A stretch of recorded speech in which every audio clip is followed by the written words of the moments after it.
James Farthing is facing new criminal charges. Court records show he was arrested in Scott County on Monday for strangulation and assault, both related to domestic violence. Farthing won $167 million in the Powerball in April of last year. At Tuesday's arraignment, prosecutors asked the judge to set bond at $100,000. Which I'm aware of the unique circumstances, is probably going to be able to post that. According to Farthing's arrest citation, Farthing grabbed a woman he was dating by the neck during a verbal argument that turned physical. The attorney representing Farthing requested that his bond be set lower, disregarding his Powerball winnings. He shouldn't be treated differently just because of everyone's knowledge of him. Monday was Farthing's fourth arrest since winning the lottery. His prior cases include a guilty plea to assaulting an officer, dropped burglary charges, and an open Fayette County case for leaving the scene of an accident. Prosecutors cited that history as a basis for their request.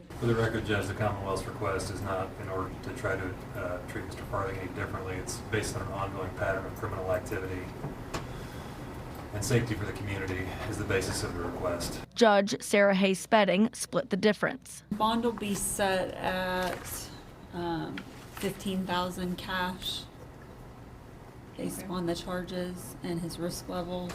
Once Farthing is out of jail, he is required to wear a monitoring device, which the judge said would alert the victim if he comes close to her. Yeah, it would monitor your location at all times.